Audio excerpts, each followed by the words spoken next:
Alright, the last part of this is going to be the output part of it. Right now we're outputting using alerts, so they're popping up, but we want to have it so they print out at the very end. So what we're going to do is we're going to get rid of our out of the loop. We know that works, so we don't need that anymore. And we're going to use a document write. Document dot write, and then we're going to put in boyacume.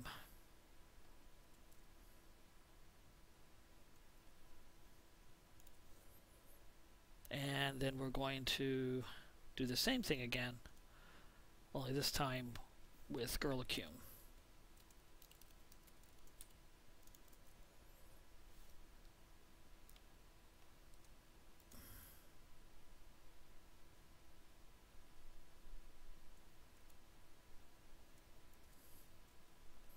Now the problems I have is that I need to be able to break the line at certain points. So what we want to do is when the boys' names come up, it'll be boy counter. Okay, that is what we want to do is after boys' names, we want to go ahead and break the line. So we're going to use a BR tag right here. Say, okay, we'll break the line at that point, and then start one Tom. All right, and then the next time it comes through, it'll have that same thing, but instead of having a semicolon, here we want to go ahead and also have a BR tag. Okay, so we want to break the line before the counter, so we can have 1, 2, 3, 4, 5 running along the left side, and that will work fine. When we do the girls, it'll be a little bit different, and that is, I don't want to have this G for girls at the end of the last boy's name. So here we're going to have to put in a paragraph marker, because we want to go ahead and break the line twice. And then again, after girls' names, we want to also put in a BR tag.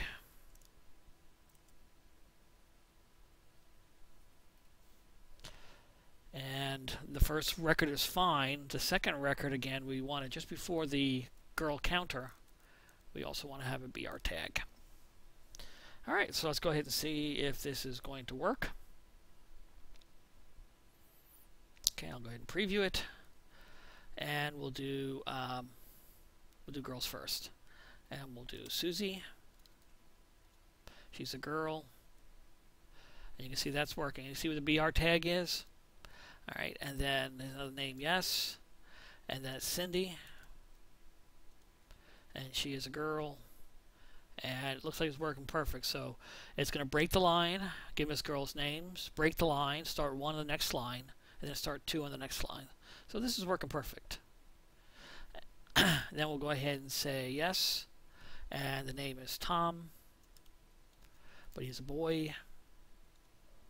Okay, the Tom, that's working perfectly. And then we'll do Bill.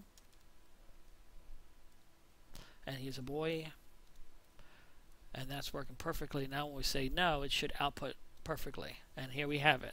So it's boys' names, break the line, start right here. Tom, just before we do 2, break the line again, and then Bill. Just before the G, we have a paragraph marker, so it breaks the line twice.